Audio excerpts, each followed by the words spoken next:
बिस्मिल्लाहिर्रहमानिर्रहीम। अस्सलामुअलैकुम friends, welcome back to my YouTube channel meals with Javeria. अगर आप भी एक ही जैसा गोश्त और कीमा खाकर बोर हो चुके हैं तो ये रेसिपी आपके लिए है। बहुत ही आसान और मज़ेदार सी रेसिपी है, दो यूनिक डिफरेंट सर्विंग स्टाइल के साथ। तो वीडियो को स्किप मत कीजिएगा, एंड तक देखिएगा। तो चलिए फिर स्टार्ट करते हैं। इस रेसिपी को बनाने के लिए मैंने लिया है 250 ग्राम बीफ का कीमा। ये बारीक कीमा है। एक अंडा, आधी दरमियाने साइज़ की प्याज, 4 से 5 अदद हरी मिर्चें, हाफ टी स्पून नमक, हाफ टी स्पून लाल मिर्च पाउडर, हाफ टी स्पून काली मिर्च पाउडर, लहसुन अदरक का पेस्ट 1 टेबल स्पून। इसके अलावा भी कुछ मसाले इसमें जाएंगे जो मैं आपको आगे चलकर बताती रहूँगी। बॉल में मैंने कीमा ऐड कर दिया है। अब साथ ही मैं इसमें नमक, लाल मिर्च पाउडर और काली मिर्च पाउडर ये भी ऐड कर दूँगी। प्याज को मैंने हरी मिर्चों के साथ बारीक चॉप कर लिया है, ये इसमें ऐड कर दूँगी। इसका पानी मैंने अच्छे तरीके से निचोड़ लिया था। अब इसमें मैं ऐड कर दूँगी ये अंडे की सफ़ेदी। जल्दी वाला पार्ट हम इसमें ऐड नहीं करेंगे, ये बेसिकली बाइंडिंग का काम करेगा। अगर आप अंडा ना डालना चाहें तो आप इसकी जगह 2 टेबलस्पून बेसन भी ऐड कर सकते हैं। अब लास्ट में मैं इसमें ऐड करूँगी 1 टीस्पून भर के लहसुन अदरक का पेस्ट। अब मैं इस मिक्सचर को बहुत अच्छे तरीके से हाथ की मदद से 3 से 4 मिनट के लिए मिक्स कर लूँगी। आपने इसे अच्छे तरीके से मसल कर मिक्स करना है ताकि ये एक जान हो जाए। तो ये देखिए व्यूअर्स, 5 मिनट के बाद ये इस कंडीशन में आ गया है।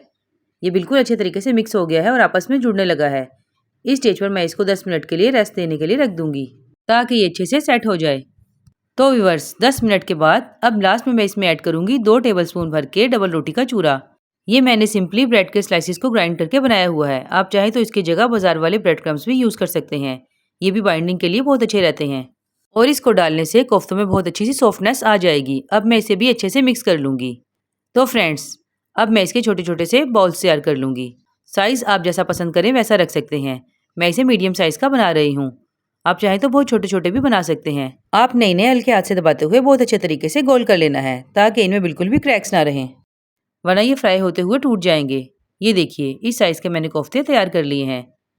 तो फ्रेंड्स, इन सारे कोफ्तों को अब मैं फ्राई कर लूँगी। इसके लिए मैंने फ्राइंग पैन में 6 टेबलस्पून के करीब ऑयल ऐड कर दिया है। अब मैं तमाम कोफ्ते इसमें ऐड करके दरमियानी आंच पर 7 से 8 मिनट के लिए फ्राई कर लूँगी। ये देखिए, इस तरीके से आपने इसे पलटकर चारों तरफ से प्यारा सा गोल्डन कलर ले आना है और जैसे ही ये फ्राई हो जाएं हम इन्हें प्लेट में निकाल लेंगे। दूसरे चूल्हे पर मैंने कढ़ाई में पानी डालकर उबलने के लिए रख दिया था। अब मैं इसमें ऐड करूँगी 1 टीस्पून नमक और 1 टेबलस्पून के करीब ऑयल। ये देखिए, पानी किस कदर अच्छे तरीके से उबल रहा है। अब इस स्टेज पर मैं इसमें स्पैगेटी का एक पैकेट ऐड कर दूंगी और इन स्पैगेटीज को मीडियम टू लो फ्लेम पर उस वक्त तक पकाऊंगी जब तक कि अच्छे तरीके से उबल ना जाएं। अब मैं इन्हें स्टेन कर लूँगी। तो फ्रेंड्स, ये मैंने 4 अदद टमाटर लिए हैं और इन्हें अच्छे तरीके से धो लिया है। अब मैं इसका पेस्ट तैयार कर लूँगी। तो फ्रेंड्स, कढ़ाई में मैंने ये बचा हुआ ऑयल ऐड कर दिया है जिसमें हमने कोफ्ते फ्राई किए थे। अब मैं इसमें ऐड करूँगी 1 टेबलस्पून भर के जिंजर गार्लिक पेस्ट। साथ ही मैं इसमें एक प्याज ऐड कर दूँगी। इस प्याज को मैंने अच्छे तरीके से चॉप कर लिया है। अब मैं इसे 1 से 2 मिनट के लिए हल्का सा फ्राई कर लूँगी ताकि प्याज का कलर थोड़ा सा बदल जाए। प्याज जितनी फाइन चॉप होगी ग्रेवी उतनी ही अच्छी बनेगी। अब मैं इसमें ऐड करूँगी ये टमाटर का पेस्ट। जो मैंने आपको 4 टमाटर दिखाए थे उसको मैंने पानी में डालकर ग्राइंड कर लिया है।